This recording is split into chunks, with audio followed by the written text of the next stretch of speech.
which is that if you influence people without integrity, it will always catch up to you, right? And ultimately, you have no influence, which means you didn't have influence at all. You just tricked people. You are listening to Amplify Your Success Podcast, episode 373. And today, you're going to discover the power of ethical influence and persuasion to get more clients now. You ready for this? Let's get started. Welcome to the Amplify Your Success Podcast. Get ready to ramp up your revenue, amplify your impact, and make your mark in the world.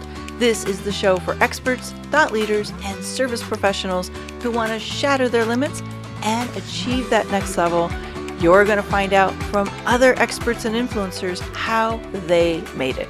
Now, let's get amplified. Hey there, inspired entrepreneurs and business leaders. It is your host, Melanie Benson, authority amplifier and possibility igniter for expert-based entrepreneurs ready to consistently generate 5- and 6-figure months. And today we have a special guest joining us, and this is one of my favorite people. It's such a powerhouse and so heart-driven, so impact-driven. And we're talking about influence and persuasion, the ethical kind, the kind that helps the people that you serve get exactly what they need. It's win-win-win, and I love it. And such a perfect guest to demonstrate this for you today. So we'll get into that in a second. But I was thinking about, now one of the things we're doing anytime we are using the microphone for client attraction is we are influencing. We are connecting the dots between a problem that your ideal clients have, a need or a desire that they have, and your solution. And there's always going to be a form of influence in that, in a good way, right? And yet, so many people, so many experts tell me they do not know how to monetize their visibility. They are not getting a return on the effort, in the time, in the, all of the financial investments they've made in being a guest on other people's podcasts, stages, and platforms. And that just breaks my heart because it doesn't have to be that way. This could be your best client attraction system if you know how to avoid the 17 common mistakes that guest experts make that end up costing them the lead and the client. So I put this scorecard together, and I want you to go download it right now, whether you are actively being a podcast guest or not right now. Head to melaniebenson.com/scorecard and download this free resource and go through the 17 common mistakes and score yourself right now so you have awareness. Are you doing the monetization right? Are you doing the guest experting right? Or is there some room for improvement and it's time to optimize this approach? And if it's the second, let me know. Happy to help and point you towards the resources that will make your visibility the best client attraction you have. So let's get into today's episode. Well, welcome back, amplifiers. I know I always say this, but I'm like triply excited to share today's guest with you. This has been a person who's become very near and dear to my heart, and we're talking about ethical influence and persuasion that brings more clients now. Now, let me just give this amazing man a proper introduction. We're going to be speaking today to Michael Stevenson. He's the co-founder and CEO of the Ethical Marketing Academy and Transform Destiny, a Neuro Linguistic programming training company. He has been a successful business owner for over 28 years, an international speaker, multiple-time best-selling author, and an in-demand success and business coach. He specializes in teaching heart-centered business owners how to use the programming language of the mind and ethical influence with persuasion to get more people to say yes to your products, services, and programs. And I feel honored to say he has become a dear friend. Michael, thank you so much for coming today to share your insights and your wisdom. I know you don't do a lot of podcasts anymore, so I feel so honored. This is my first podcast in 3 years, I think. So yeah, I'm super excited to be here. Wow. And don't tell anybody as you're listening in, but I actually had to ask him several times. He's so in demand. I'm really excited to be here. This is Me a too. lot of times, if somebody invites you on a podcast, you're like, I guess I should probably do it. It's kind of Yeah. almost a little bit of a chore. This is definitely not a chore. This is a treat for me.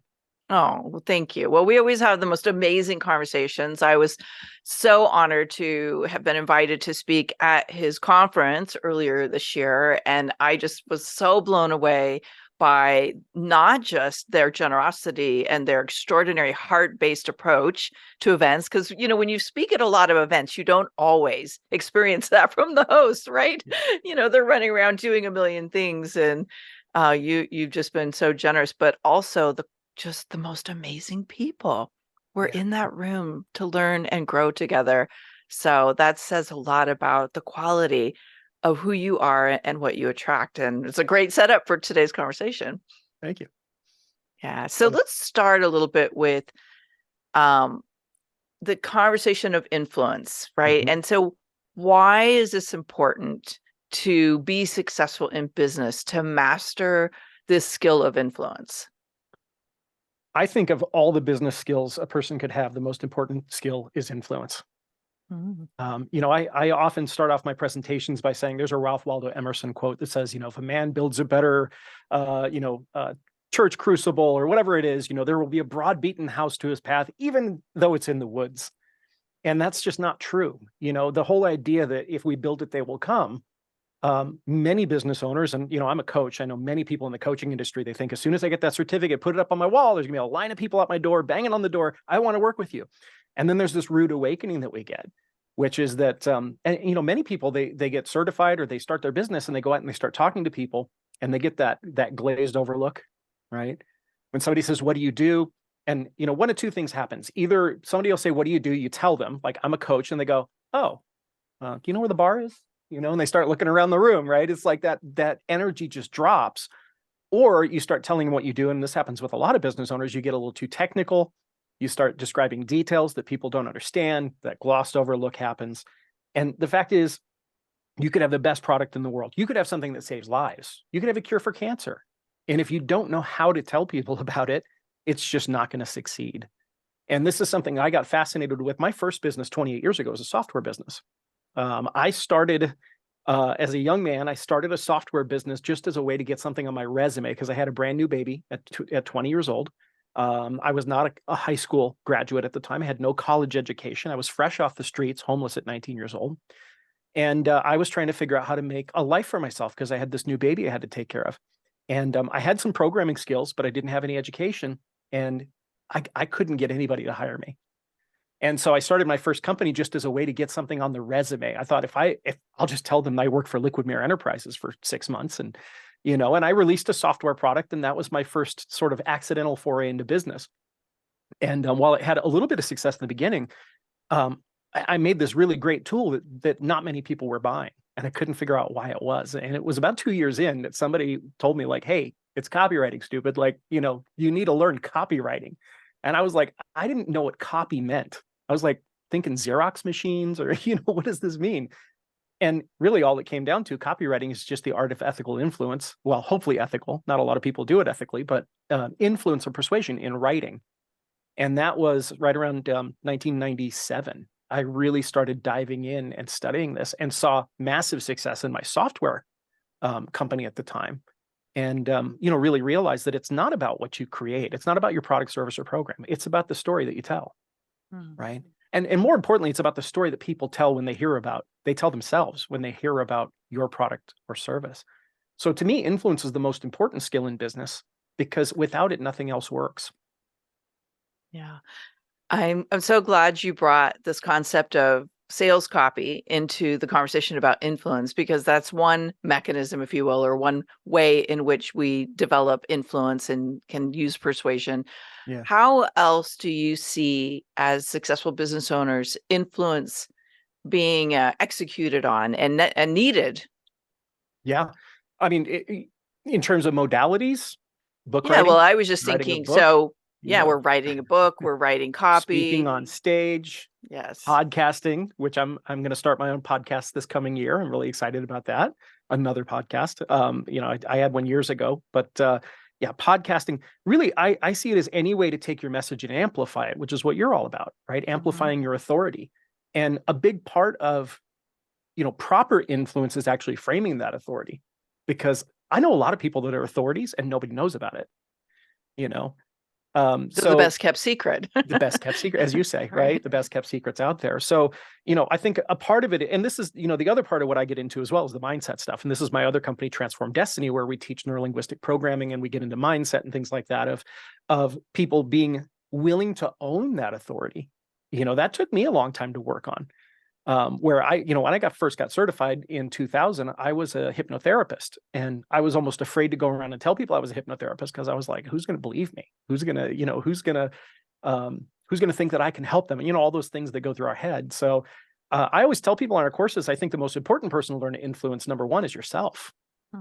We have to learn to influence ourselves, that internal influence, because too often our minds are running us instead of, us running our mind. We have to learn how to run our own mind. And I think that's probably the most important form of influence that there is. And then also learning how to influence other people. And that's through, speaking. That's through written word. That even comes down to things like how you present yourself, how you dress. And I'm not necessarily saying you should show up in a suit all the time in order to have authority. I know some people that they show up in a t-shirt, but they wear that t-shirt purposefully, and that's who they are, and they're authentic in it. And they can communicate that message. There's so many ways to do it, not just auditorily or visually, but even your presence and your energy when you show up. All of it contributes to influence. So here's what I'm taking away from what you've said so far is, and tell me if I got this askew. Influence is the words we use, the messaging we put out in the world, but it's also our energetics. Yeah. And how people experience the energy of us when we enter a room, when we're behind a microphone or in front of a microphone. And it's really all of that comes together. And a lot of it is rooted in the messaging we are giving to ourselves. Yes. Yeah. Yeah. I had a client so years agree. ago who she got certified in NLP, and she's just this dynamic ball of energy. She was just like a love bunny, and after a month, she called me up for a coaching call, and she said, I'm in trouble. Like, if I don't get clients, I'm going to have to go back to a day job. And I couldn't believe she didn't have any clients yet, because she's just so positive.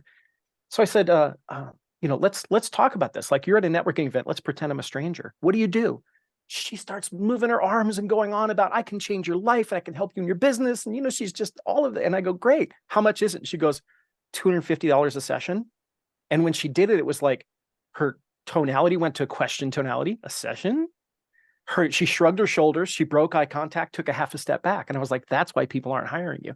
You could say all the right words, right? And words are an important part. When we teach influence, there's a lot of it that's about language, but there's also that internal thing that she didn't believe she was worth $250 an hour. And all of that leaked out of her physiology and her tonality, which, as you know, being trained in NLP, your tonality and physiology actually communicate more than your words do. They actually can override your words. That's how we have sarcasm, by the way.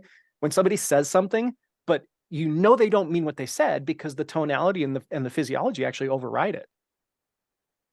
And so one of the things I did was I coached her on that. I had to coach her on her mindset of believing that she was worth $250 an hour. She wasn't willing to do that at first. So my first thing for her was just lower your rate to something you're comfortable with. So she lowered it down to $125 an hour, and she could look you in the eye and say it confidently. Boom, she starts getting clients. And after, I think it was about 3 or 4 weeks later, I get on a coaching call with her. I go, how's it going? She goes, I'm not charging enough. And I said, that's right. Because once she started working with the clients and she got that internal confidence, right, then her ability to communicate how much she was worth grew, and she was able to raise her rates back up again. Yeah. So I think what you're describing in a lot of ways is the imposter syndrome that so many people experience when they are entering into a new version of who they are in business or entrepreneurship or their authority. And I know you and I've talked a little bit about imposter syndrome and kind of the roots of that as your foray into neurolinguistic programming. Share with me a little bit, like, what was the catalyst for you to go from being a programmer who has a software program to I'm, now immersed in the world of neurolinguistic programming and influence? Yeah. So I stumbled into this field. I was a computer programmer, and I was a miserable computer programmer. I hated my job, but it was the only thing that I knew to do. that could make, decent money with a young child and not a lot of education. So I was doing it out of need. And in 1998, I went to the county fair. I saw a stage hypnotist, which I didn't believe in hypnosis at the time. I didn't realize hypnosis is actually rooted in science. A lot of people, they don't understand this. Going back, 170 years, there's science that proves that hypnosis, clinical hypnotherapy, is a real thing.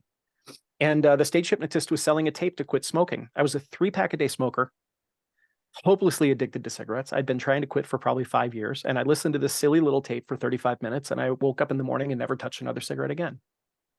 And Wow. that just fascinated me. I went on a 2-year journey just down rabbit holes of learning all about the subconscious mind and how it works.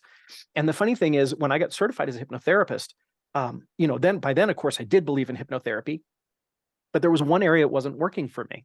I was incredibly shy. I was one of the most shy people you'd ever met. I literally could not approach a stranger to ask for directions or help or where the restroom was. My body would freeze, and I'd have this, argument with myself in my head that would just keep me from moving forward. And so, when I became a hypnotherapist, I desperately wanted to see clients and I wanted to get out of computer programming, but I had this whole thing inside of me, this dialogue that would constantly go on. If they don't want to talk to me and I don't want to interrupt them and they won't believe me, and what if they think I'm a kook, and all of these things would go on in my head. So I've dealt with this now. And I think, one of the most important things to realize, a lot of people don't realize this, confidence is not a trait. Most people think that confidence is a trait that other people have. And if that was the case, then, hey, that person got dealt the card of confidence and I'll never have it. But it isn't. Confidence is a state. And this is what I learned when I got into hypnotherapy and neuro linguistic programming. Literally anybody can have confidence anytime they want to. You just have to learn how to manage your state. And things like hypnotherapy and NLP give us tools to do this. Same thing when it comes to imposter syndrome, right? And there are some beliefs that are behind it as well. A lot of times we have to handle limiting beliefs. And I know for me, when I was growing up, I was born to a 14-year-old mother who had a personality disorder, borderline personality disorder. Very difficult, traumatic times when I was a child. And a lot of those ways that I was raised, never being good enough, goalposts always being moved, right? Who do you think you are? Those kinds of things would rattle around and echo around in my head. And I really had to deal with those because, I finally realized that I'm here. My purpose in life is to help people with this stuff. And if I didn't handle that mindset, then I wasn't gonna be able to live my purpose. So there came a point where I realized I had to look in and work on myself and do the work. And I became obsessed with working on myself. Overcoming shyness, getting rid of every bad habit that I used to bite my fingernails down to the quick and have infected fingers all the time. And like every bad habit that I had, I saw it where a lot of people will say, oh, I'm not good enough because I would say, I want to be better so I don't. And that's how I turned my life around, from really being miserable. I grew up in poverty, had traumatic relationship with my mom when I was young, no father. And, a lot of people looked at me when I was 20 years old and just fresh off the street and thought I wouldn't go anywhere in my life. And for me, it was just every day saying, how can I be a better version of myself today? And I didn't know how to do that until I came across neuro linguistic programming. That's what really gave me the tools. Hypnotherapy helped a lot. But NLP, there's this whole tool belt of tools that you can use to overcome really anything. And a lot of people don't realize you can use NLP on yourself. It's not taught usually in classes. It's something you do to other people. But I really got into it in the beginning just to work on myself. And then I realized how much joy it brought me to work with other people and bliss, to help other people with it. Well, it's interesting you share that. And I've shared the story with you, but just for the sake of the listener, I got my start in this through NLP. Like I was so stuck. I was frozen, paralyzed. I had so many limiting beliefs. I couldn't sell, wouldn't sell, Yeah. wouldn't do the things that I needed to do to have a successful coaching business, but I was a well-trained coach. Yeah. I'd gone through all the certifications and everything. And I was exposed to somebody who taught NLP early on. And I went kicking and screaming. I didn't really think it was going to be good. I had all these, stories made up about what it was. Yeah. And going through that process, I thought I was learning a tool to grow my business. It actually radically transformed me. It was probably the single best investment I made. Oh yeah. I mean, and I tell the story all the time. Like after that, like I went trapped from 1K a month to making six figures in under 9 months. Like it just unleashed me. And I'm just thinking, as we're talking here, people might start become curious. If they're not familiar with NLP and what that is, could you just give us the short 411 on what neurolinguistic programming is and what it's not, more importantly? Sure. Yeah, there are a million different confusing descriptions of what NLP is. And I finally come to one that I think accurately captures what it is. It's the lost user manual for the mind. Your mind is the most powerful supercomputer in this universe. And I always tell people, imagine if somebody gifted you a supercomputer and you get it home and you unbox it, you take it out, and there's no manual inside. It's the most powerful thing in the world, but you have no clue how to use it, right? Or maybe you learn how to use 5% of it. That's kind of what it is with the mind. We have so much capability, so much possibility, so much potential trapped at the unconscious level because nobody taught us how to use our own unconscious mind. Matter of fact, we've almost been misled about the unconscious mind. All the old 120-year-old theories from Freud that your unconscious mind is this deep, dark, ugly place where you want to, have sex with small furry animals and kill your parents, or the other way around, whatever it is, right? We're all taught at a young age that the unconscious mind's a bad thing. But Milton Erickson, who's one of the heroes in the NLP field, he was a psychiatrist that studied the unconscious mind in a different way. And he said, your unconscious mind isn't dark, it isn't deep, it isn't evil. It's you. It's just you. And it's the vast majority of you. And it's almost like, if you had an arm amputated, you'd be really sad about it. But for many people, it's almost like their unconscious mind has been amputated because they don't know how to communicate with it. They don't know how to listen to it. They don't know how to work with it. And many people think that their mind is sabotaging them with things like anxiety and imposter syndrome. But in actuality, if you learn how to work with your mind, you never deal with those kinds of things. I have no confidence. I had the worst confidence when I was young. I have zero confidence issues now. Because if anything pops into my head that's negative, I handle it. And I handle it right away. I don't wait, but it's because I have the tools to do it. It really gives you full control. And I think that's having that user manual for the mind is the best thing that I ever learned. Yeah, I love that definition so much. And I always told people it's like teaching the neurons in your brain to fire in a more resourceful pattern. Yeah. So it's moving the groove from I have these habits and behaviors and thoughts that don't support what I want, and teaching your brain to travel a new path so that it's event happens, I go down this thought pattern that's directly in line with what I want. And so I think we mesh those two together. Right. That's a pretty complete view of why NLP is probably one of the most powerful tools in your toolbox. And now as we move back to the conversation of influence, we can start to see how NLP could be a very powerful tool in ethical influence and persuasion. So let's connect those dots. How do you see those two pieces coming together? Well, number one, neurolinguistic programming really is a study of the human mind, right? It's a study of how humans think, what makes us work, what makes us tick, which most people don't understand. Even if you study psychology, there's still a lot of question marks, a lot of mysteries in the field of psychology. NLP, to me, is a much more practical field. Whereas instead of doing these, big research and all of these kind of academic things in NLP, it's like, let's just figure out how it works. We don't care why so much. Let's just figure out how it works. So learning things like what language patterns actually stimulate people to listen to you. And I think for me, one of the most important things, by the way, let's pre-frame this because you did say the word ethical, which is the most important word. It's in the name of our company, Ethical Marketing Academy. There are some people out there that think that NLP is unethical. But just like anything, just like a spoon, a car, or a gun, it depends on how you use it. That's what determines whether something's ethical or not the thing itself. I get people that say, oh, there are people out there scamming people with NLP, so it's bad. And I say, well, there are people out there scamming people with the English language. Does that mean the English language is bad? Or is it the person who speaks the words? So for me, what I found out, especially being 28 years in business now, and this business Transformed Destiny, 23 years in business, and we have a stellar reputation. You almost can't find negative reviews about us.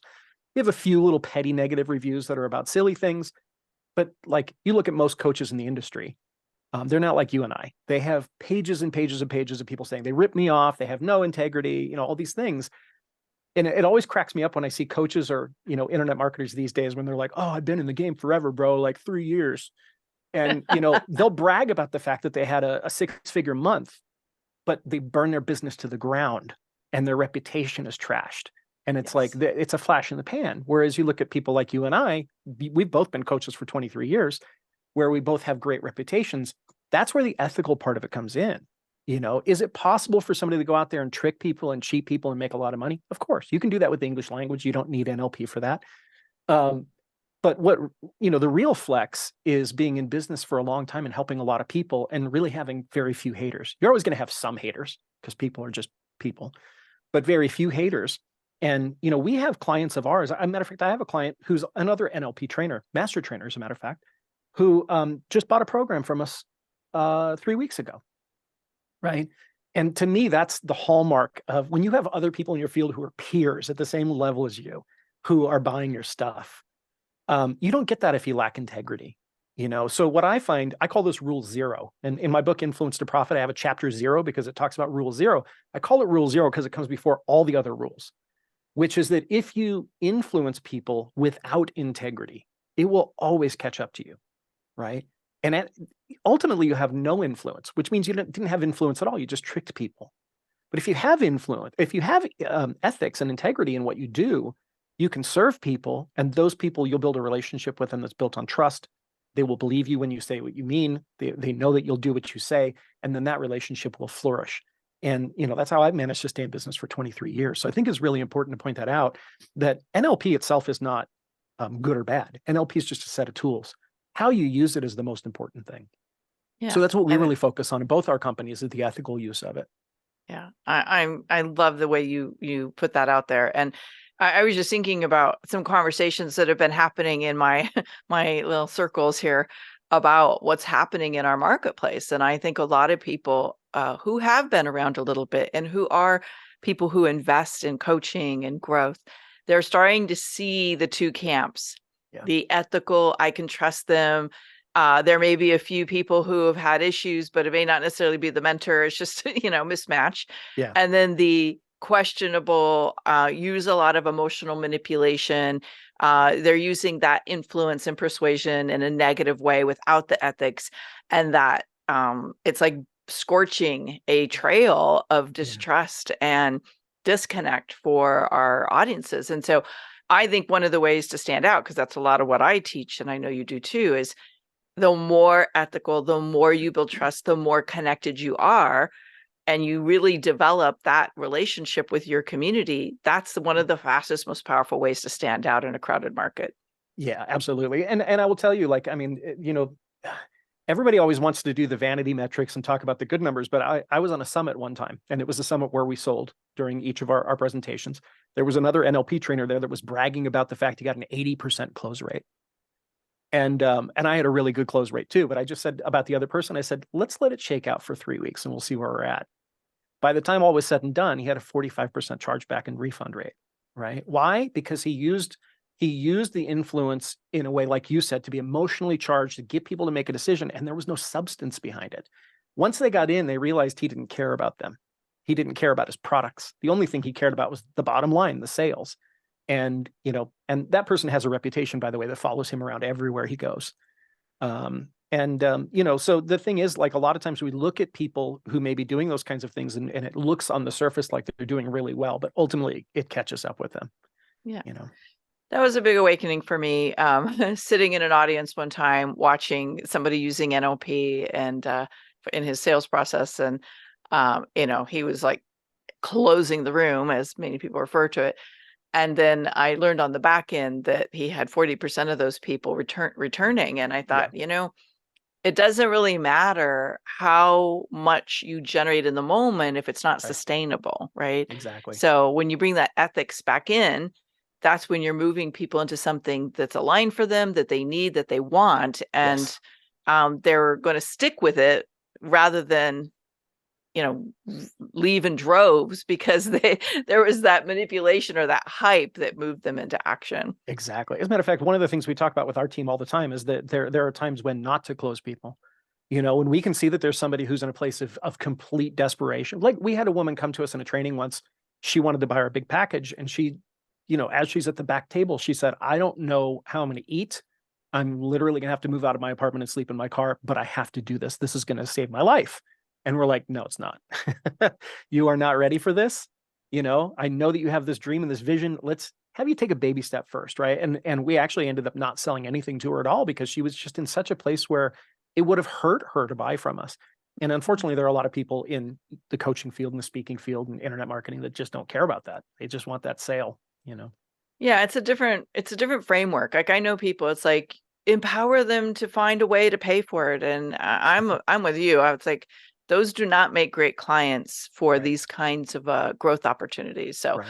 so So knowing when to influence somebody and when not to is that's an important yes, strategy. that is that's a character attribute as well. Like that's character when you have the fortitude and the confidence to know.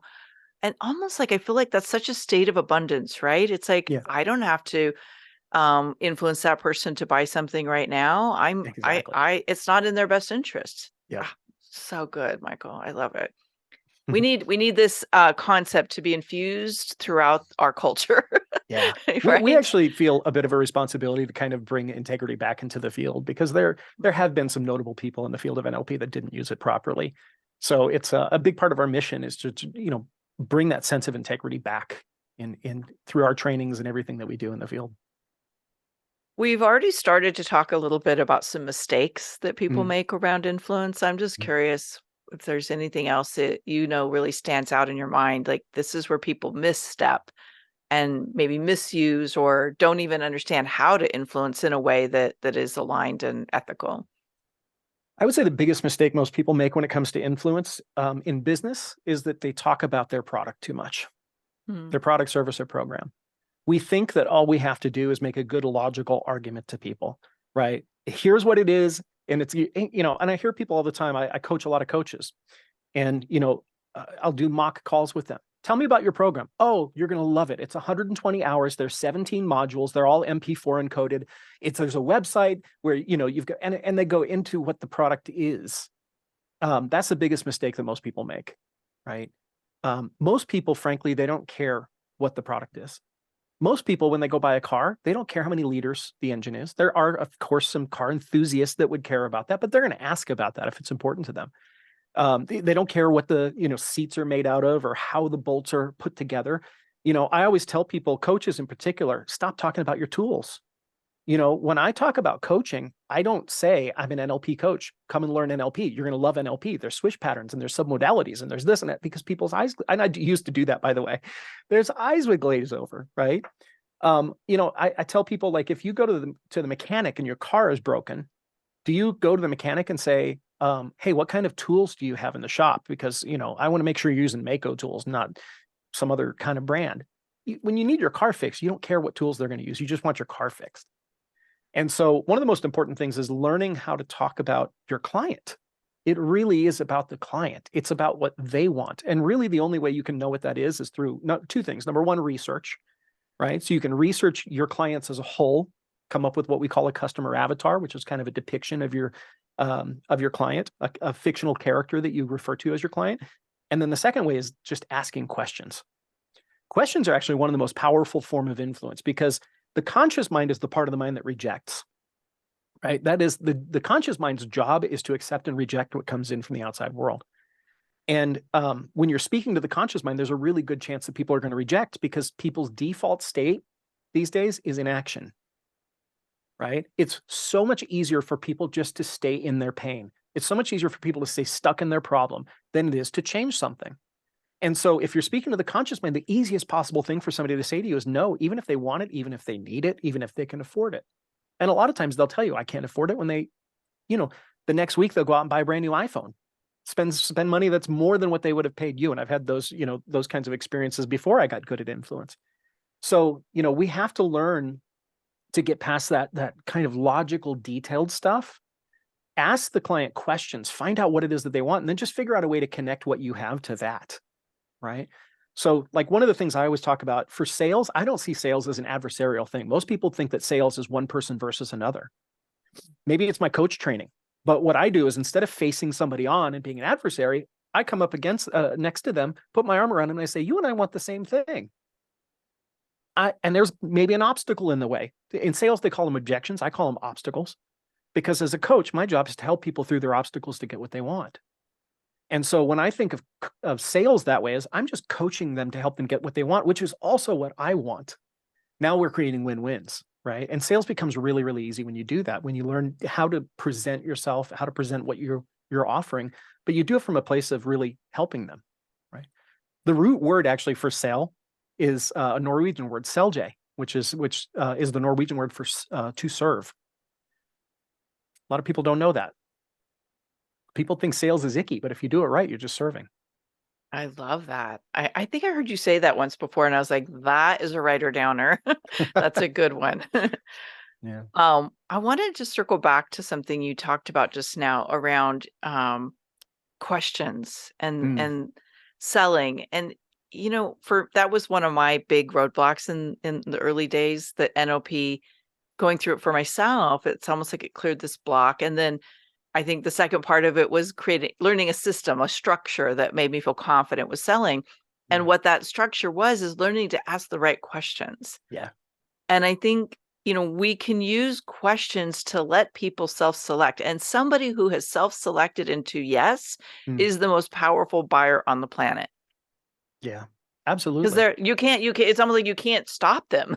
They're all in. They're going to Yeah, figure out how to do this. absolutely.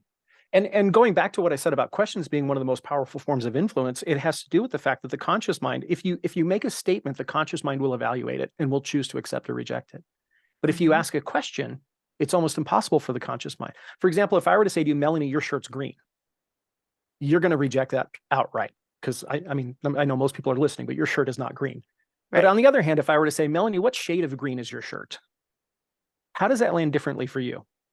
I'd be thinking, like, how is green in my shirt? And I'd be Right. looking at my shirt and I'd be inspecting it, trying to Are you figure out where the rejecting green or is. are you I'm moving into it? curious. Yeah, You're I'm curious. exploring it.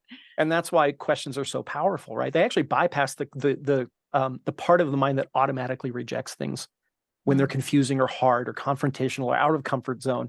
It's so easy for people to say no, but if you ask more powerful questions, you're just leading people to the right yes. You know what I would love to do right here? Hmm. And I'm catching you off guard, I'm sure, but you're Sure. really good on the spot. What is one of your most powerful questions that helps a potential client move into yes? I know what one of mine is, but I want to hear what one of yours is if you've got something. I have one that this I'm going to pull out a really advanced language pattern, but it's one of my favorite ones. What does the future you need to say to the past you in order for you to know that yes is the right answer for you right now? Ooh, can you say that one more time? Yeah. That's so good. What does the future you need to say to the past you in order for you to know that yes is the right answer for you right now? That's great. That's So great. That's powerful at so many levels. yeah, this is an example of what we call temporal language, right? Using time, because most people don't realize this. There are actually three selves that we're trying to influence in the other person.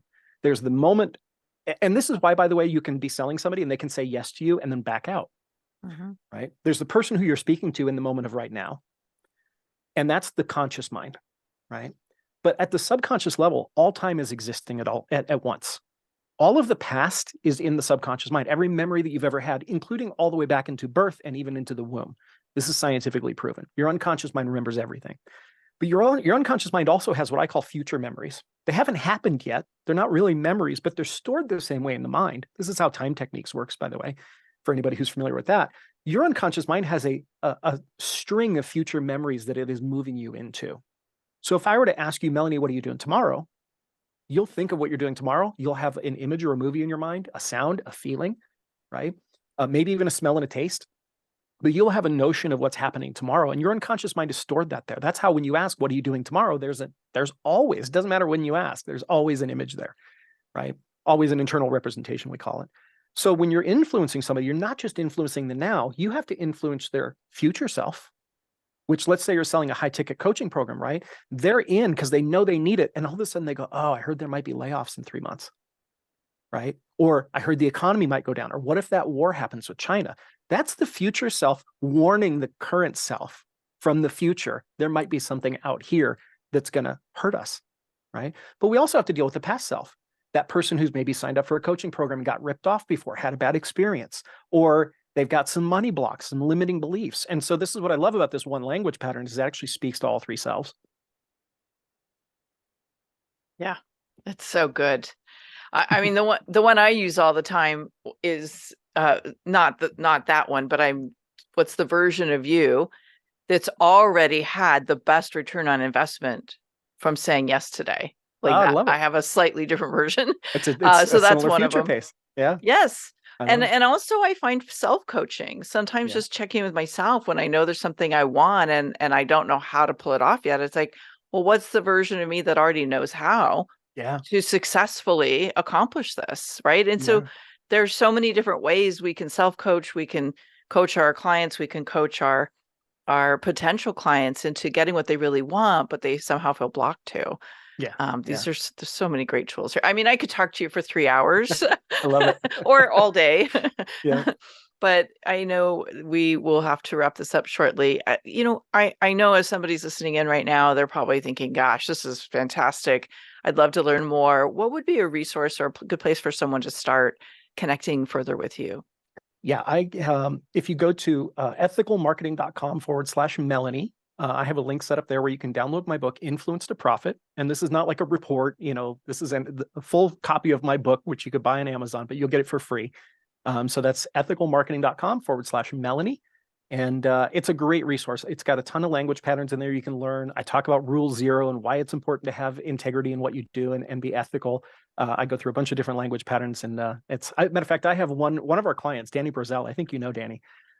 He speaks all over. He's like a professional speaker. He speaks 5 days a week, right? He gets hired by corporations. He's on the road all week speaking, and he says that he carries that book in his satchel, in his suitcase. And every time he's going to go out and speak, he actually flips through the book and reviews it before he goes on stage. He said it's that important to him. So I know Well, everyone will love that. ethicalmarketing.com/Melanie. We'll link that up in the show notes for you as well. And again, I can't say enough about the power of this tool. And I mean, Michael in general is just freaking amazing. But I'm going to have to download the book and read it because I don't think I've actually read the book yet. I've just heard you speak a million times. Mhm. And I highly recommend you download it and read it through and see where there's a next level for you, another tool, an expansion of the way you can ethically influence and persuade people to do what's right for them, because that's really what this is about. Oh, this is that moment, Michael, in our conversation where I'd like to ask you a couple fun theme questions for the show. Mhm. The first one is, what is the boldest thing you ever did that amplified the success of your business? I think the boldest thing we ever did is we decided to scale during COVID. While most coaches just kind of threw up their hands and said, COVID's here, nobody has money, I can't make a living. Most coaches just gave up like day one. Our attitude about it was, this is when people need help the most. Mm-hmm. And so we launched 3 high ticket coaching programs, right like April, May during COVID.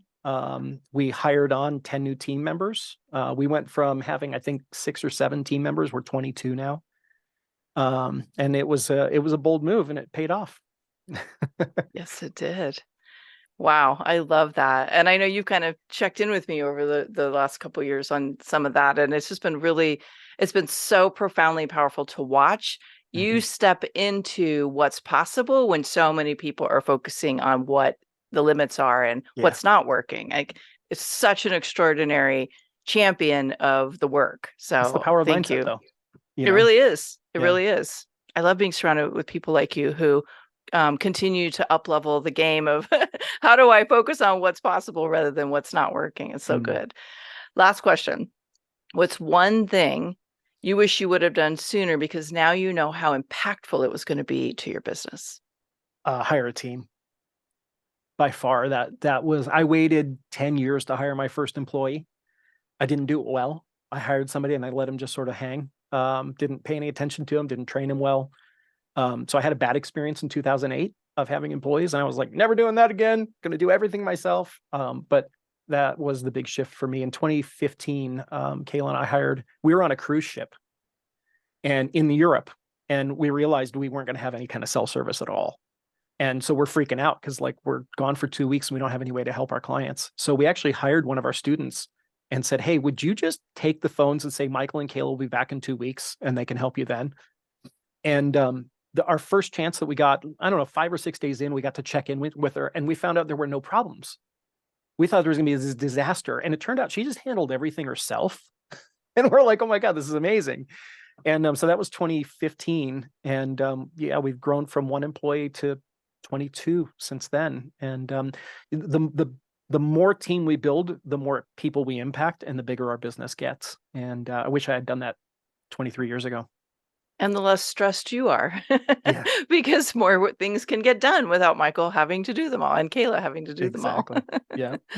Oh, Michael, thank you so much. This was such a powerful conversation and exploration of how to influence, and I would even just say inspire Yeah. and persuade people to say yes to their dream and to what they really, really deeply need and want in an ethical and powerful and sustainable way. So thank you for bringing that. Again, I would highly recommend you go over to ethicalmarketing.com/Melanie and download this generous gift of the Influence to Profit book. Thank you, Michael. Thanks, Melanie. It's been great. Thanks for tuning in today, Amplifier. Be sure to join us right now in the Amplify Your Authority community at authorityamplifiers.com, and I'll share my 7 proven tips to be a highly paid expert that stands out in a crowded market. Plus, we're going to keep this conversation going, and I want to hear from you how you're going to amplify your authority and make a greater impact. Before you go, please take a minute to give our show and our guests some love over on your favorite podcasting platform. Subscribe, rate, and review. Leave your full name, and I'll spotlight you and your authority on social media.